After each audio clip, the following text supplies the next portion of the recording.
नीटचा paper set केला त्यानंच तो paper फोडलेला आहे आणि त्यामध्ये लातूर जिल्ह्याचं जे कनेक्शन आहे ते प्रकर्षाने त्या ठिकाणी जाणवलेलं आहे। लातूरमधील अनेक ज्या क्लासेस आहेत त्या क्लासेसवर सीबीआयनं धारसत्र सुरू केलंय। नीट यूजीसी 2026 च्या पेपर फुटीचं प्रकरण समोर आलं। चेन्नईमधनं एकाला ताब्यात घेण्यात आलं, मात्र या चेन्नईतील संपूर्ण नीट पेपर फुटीचं प्रकरण थेट येऊन त्याचं कनेक्शन मिळालं ते लातूरला। लातूरमधून त्याचं कनेक्शन नांदेड, छत्रपती संभाजीनगर आणि मराठवाड्यात विस्तारित असल्याचं निदर्शनास आलेलं आहे। ज्या प्राध्यापकानं नीटचा पेपर सेट केला त्यानंच तो पेपर फोडलेला आहे आणि त्यामध्ये लातूर जिल्ह्याचं जे कनेक्शन आहे ते प्रकर्षाने त्या ठिकाणी जाणवलेलं आहे। लातूरमधील अनेक ज्या क्लासेस आहेत त्या क्लासेसवर सीबीआयनं धारसत्र सुरू केलंय। कित्येक जणांची त्याच्यामध्ये चौकशी झालेली आहे। क्लासेससह त्यांच्या घरांची सुद्धा झाडाझडती सीबीआय कडून घेण्यात आलेली आहे। ज्या नीट पेपर फुटीच्या प्रकरणामध्ये जवळपास मराठवाड्यातील 3 ते 4 जे मोठे क्लासेस चालक आहेत त्यांचं नाव प्रकर्षाने निदर्शनास येते। जी नामवंत क्लासेस आहेत त्या नामवंत क्लासेसच्या संचालकांना सीबीआयनं ताब्यात घेतलेलं आहे। अनेक तास त्यांची चौकशी पण करण्यात आलेली आहे। त्याच क्लासेसच्या समोर आपण सध्या आहोत, ज्यामध्ये आरसीसी मोठेगावकर क्लासेसचं सुद्धा नाव निदर्शनास आलेले आहे। त्यामध्ये मोठेगावकर यांना काल सीबीआयनं 8 तास चौकशी केलेली आहे आणि चौकशीची जी प्रक्रिया आहे अद्यापही सुरू आहे। दरम्यान नीट यूजीसी प्रकरणामध्ये त्यांचे धागेदोरे असल्याचं सीबीआयला निदर्शनास आले आणि त्यानंतर ही चौकशी होत असताना पाहायला मिळते। माध्यमावर आपण ज्या पद्धतीनं बातम्या प्रसारित होत आहेत त्यानुसार चौकशी एकट्या ह्याच क्लासेसची नाही, तर त्या ठिकाणी ज्या निवृत्त प्राध्यापकानं पेपर सेट केलेला होता, पीव्ही कुलकर्णी त्यांचं नाव आहे, त्यांचं सुद्धा नाव याच्यामध्ये समोर आलं आणि त्यांनीच तो पेपर फोडल्याचं निदर्शनास आलं आहे। त्यानंतर लातूर, नांदेड, छत्रपती संभाजीनगर या ठिकाणची जी काही क्लासेस आहेत त्या क्लासेसवर ज्या पद्धतीनं अगोदरची गर्दी होती ती कुठेतरी कमी झाल्याचं पाहायला मिळतं। पालकांचं सुद्धा म्हणणं आहे की ज्या पद्धतीनं ही पेपर फुटी घडली आहे त्या पेपर फुटीवर सरकारनं नियंत्रण आणावं आणि त्यामध्ये नुसती कारवाई करून चालणार नाही, तर संबंधित जे दोषी आहेत त्यांच्यावर कडक कारवाई व्हायला पाहिजे। ज्या माध्यमातून विद्यार्थ्यांचं नुकसान झालेलं आहे त्या नुकसानीवर नियंत्रण मिळावं या संदर्भात सरकारनं सुद्धा कडक अंमलबजावणी करणं गरजेचं आहे। एकूण जर पाहिलं तर नीट पेपर फुटीच्या प्रकरणामध्ये या अगोदर सुद्धा ज्या पद्धतीनं सोशल मीडियावर व्हिडिओ व्हायरल झाले त्याच्यामध्ये क्लासेसचे नाव घेत त्यामध्ये जवळपास 40 ते 42 जे प्रश्नाची उत्तर आहेत ते जी दिलेली होती ती ॲज इट इज आल्याचं पाहण्यात आलेलं आहे आणि या प्रकारामुळे विद्यार्थ्यांची जी मानसिकता आहे ती मानसिकता सुद्धा कुठेतरी बदलल्याचं निदर्शनास आले। मात्र गेल्या वर्षी ज्या पद्धतीनं पेपर फुटीचं प्रकरण झालं होतं, कारवाई झाली होती, मात्र त्यानंतर ती कारवाई थंड बसण्यात गेलेली होती आणि पुन्हा यावर्षी जवळपास 22 लाख विद्यार्थ्यांनी ही नीट यूजीसीची जी परीक्षा दिलेली होती आणि त्यानंतर हे नीट पेपर फुटीचं प्रकरण समोर आलं आणि त्यामुळं विद्यार्थ्यांच्या ज्या आशा अपेक्षा आहेत त्याच्यावर विरजण पडल्याचं पाहायला मिळतंय। अनेक विद्यार्थी जे आहेत आता संभ्रमात आहेत। एनटीएनं पुन्हा एकदा तारीख जाहीर केलेली आहे, काही दिवसातच हॉल तिकीट समोर येतील। मात्र ह्या पेपर फुटीच्या प्रकारावर कुठेतरी सरकारनं आणि प्रशासनानं नियंत्रण मिळून विद्यार्थ्याला न्याय द्यावा आणि ज्यांनी हा प्रकार केला त्यांना सुद्धा कडक कारवाई करून त्यांना शिक्षा व्हावी अशी अपेक्षा पालकांकडून व्यक्त करण्यात येते। दरम्यान पेपर फुटी संदर्भात सुद्धा कडक कायदा होणं गरजेचं आहे असं सुद्धा पालकांची अपेक्षा आहे आणि त्या दृष्टिकोनातून येणाऱ्या कालावधीमध्ये तसं काही घडू नये अशी अपेक्षा पालकांकडून व्यक्त करण्यात येते। कॅमेरामन सुधाकरसह मी धनंजय सोळंके, टाइम्स नाऊ मराठी, नांदेड। घोटाळ्यामध्ये ज्या व्यक्तीचं नाव आलं आपण त्याच क्लासेस समोर आहोत, ज्याची पाळंमुळं आढळून आली त्याच परिसरामध्ये आपण आहोत। नेमकं हे प्रकरण काय होतं हे जाणून घेण्यासाठी आपण हा संपूर्ण व्हिडिओ पाहणं गरजेचं आहे। या ठिकाणी बरीचशी पालक मंडळी आहेत, त्यांच्या काय भावना आहेत आपण प्रथमतः जाणून घेण्याचा प्रयत्न। नीट पेपर फुटी प्रकरण समोर आलेलं आहे, काय भावना आहेत, काय वाटतंय? भावना काय नाही, आता मुलांचं नुकसान आहे यामध्ये आणि सगळ्यांनी 1 वर्ष 2 वर्षाची जी काही मेहनत आहे त्याचं मेहनतीचं फळ त्यांना भेटलं पाहिजे आणि भेटत नाही आणि पेपर फुटी झाल्यामुळं जे कोणी फोडलं असेल त्यांना शिक्षाचं प्राधान्याने केलं पाहिजे, तरच हे न्यायव्यवस्था व्यवस्थित होईल। माझं असं वैयक्तिक म्हणणं आहे की जे कोणी पेपर फोडतील त्यांना शिक्षा व्हायला पाहिजे काहीतरी, तरच हे फुटणार नाही त्याच्या पुढे।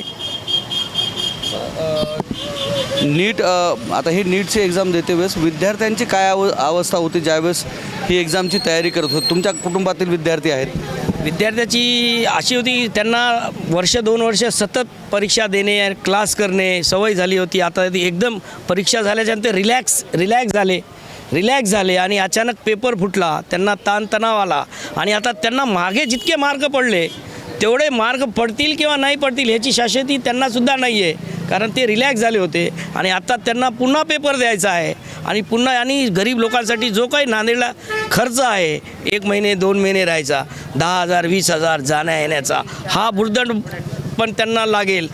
ज्यांच्याजवळ पैसे आहेत त्यांच्यासाठी ठीक आहे, पण शेतकरी वर्ग गरीब वर्ग त्यांच्यासाठी सुद्धा अवघड आहे. आणि सध्या सगळीकडे महागाई झालेली आहे, दुष्काळीची परिस्थिती झालेली आहे, युद्धामुळं सगळं महाग झालेलं आहे. त्यामुळं गंभीर प्रश्न आहे हा.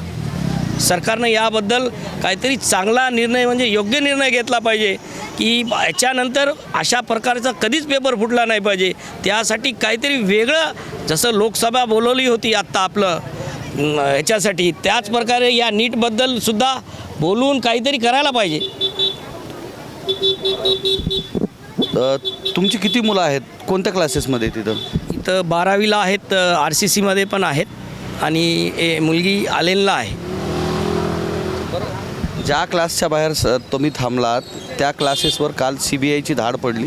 तुमची मुलंही त्याच क्लासेसमध्ये आहेत आणि त्यानुसार तुम्हाला विश्वास आहे ह्या सगळ्या गोष्टीमध्ये? याच क्लासेसच्या संचालकाची CBI चौकशी जवळपास 8 तास झालेली आहे. तुम्हाला विश्वास राहिला या सगळ्या गोष्टींवर? नाही, दुसऱ्याचं तरी मला काही माहिती नाही, पण मला RCCवर पूर्ण भरोसा आहे की RCC सर असे करतील असं मला तरी काही वाटत नाही, कारण ते चौकशी झाली असेल. पण मी माझ्या याच्या अगोदरही भावाची मुलं इथं शिकवलेत, अशा प्रकारे मला असं काही वाटणार नाही, असं माझ्या काही मनात नाही किंवा मला वाटत नाही की आमच्या सरांनी किंवा RCC मोठेगावकर सरांनी असं केले असतील, असं माझा बिलकुल नाही. 40 ते त्यांनी जे गेस्ट पेपर दिला होता त्यातली 40 ते 42 जी प्रश्न आहेत ती जशास तशी उतरलेली आहेत. सर असं म्हणणं योग्य नाही. आता माझे पण मुलं आहेत, असे कुठलं गेस 40 ते 42 माझ्या मुलाला, आता माझे मुलं RCCला शिकले, पण असं कुठं नाही झालेलं आहे आमच्या तर नाही यावर्षी. त्यांनीच त्यांचा व्हिडिओ सोशल प्लॅटफॉर्मवर, त्यांच्या RCCच्या सोशल प्लॅटफॉर्मवर टाकलेला आहे. तुम्ही तो पाहिला का? नाही सर, नाही, तो नाही पाहिजे. नाही. जे नीटचा पेपर फुटला त्या संदर्भात कोणी बोललं आहे आपल्याशी? बोलले ते विद्यार्थ्याचे बरेच नुकसान झाले. आता जवळपास विद्यार्थ्याचे डबल पेपर होते, त्याला त्रास होत आहे. जे लांबचे विद्यार्थी आहेत त्याला नांदेडला वगैरे जिथं सेंटरला आहेत त्याला पण परेशानी जायला यायला, 2 दिवस राहायला, खर्च वगैरे वाढणार, असे प्रकरण चालले आहेत. ज्याला जास्त मार्क भेटले आहेत त्याचं थोडं नुकसान आहे.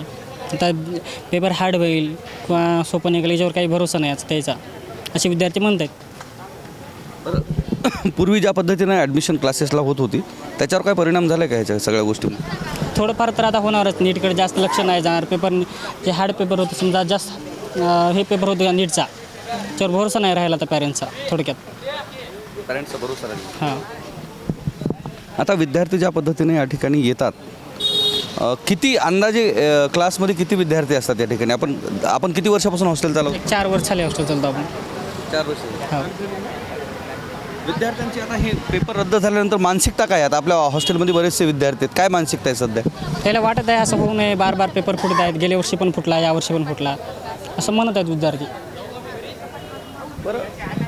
ज्या शिक्षकावर नीट पेपर फुटीचे आरोप आहेत, ज्यांची CBI चौकशी जवळपास 8 तास झालेली आहे आणि त्या शिक्षकावर आता विश्वास आहे का लोकांचा?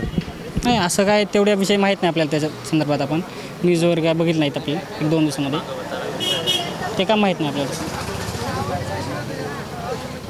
इतर पालक विद्यार्थी हे बाजूला आहेत, आपण त्यांच्याशी पण जाणार आहोत. कुठून आहेत काका?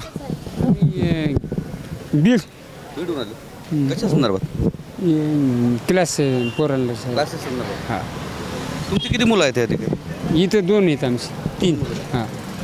काय फीस वगैरे काय?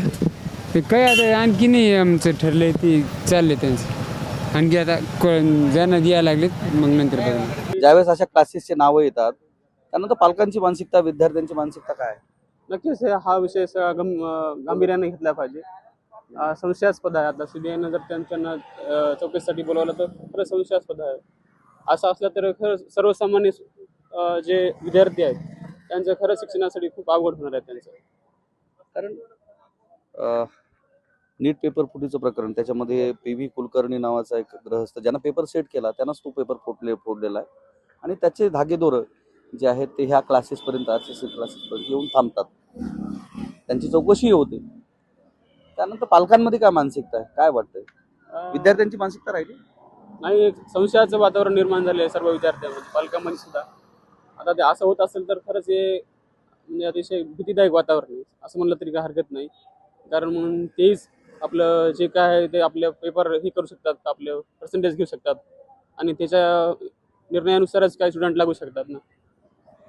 42ला 42 प्रश्न ॲज इट इज जशाच तसे येतात, याच्यामध्ये काहीतरी संशय आहे असं वाटत नाही? असं एकंदरीत जर ओव्हरऑल एक्झाम बघितल्या तर आपण असं म्हणता येणार नाही की तेवढे 42 क्वेश्चन असं काय नाही तेवढ्या एक्झाममधून. हां, पेपरच्या अगोदर एक दिवसा अगोदर त्यांनी जर 42 क्वेश्चन असं येणारच आहेत असा जर प्रसंग घडला असेल तर हा नक्की संशयास्पद आहे.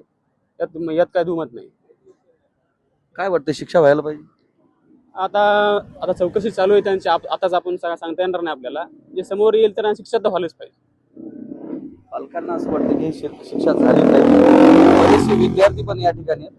काय वाटतं, तू इथे शिकतो का? हां सर, कोणत्या ह्याच्यासाठी, कोणत्या वर्गात आहे? मी 11वी आहे. सध्या मी नीटची तयारी करत आहे. बरं. काय तुझ्यासोबतचे ज्यांनी नीटचे एक्झाम दिले असे बाकीचे विद्यार्थी असतील?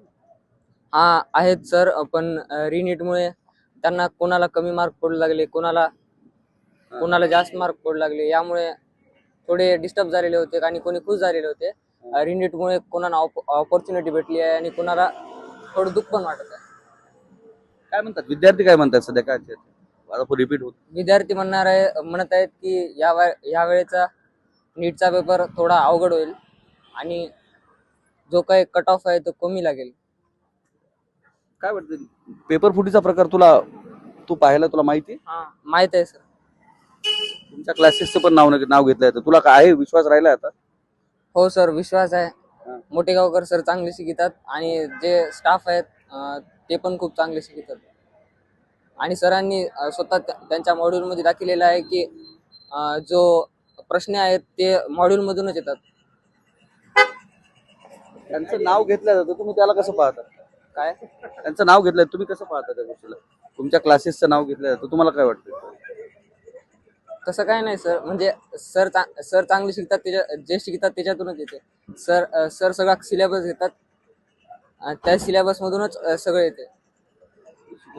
इतर विद्यार्थी पण या ठिकाणी आहेत आणि हा तोच क्लासेसचा परिसर आहे ज्या ठिकाणी त्या नीट पेपर फुटीची धागेदोरे जे आहेत ते दिसून येत आहेत. एकूण जवळपास कालच्या तारखेमध्ये 8 तास जी आहे ती CBI चौकशी झालेली आहे. बाकीच्या इतर क्लासेसची पण चौकशी सुरू आहे.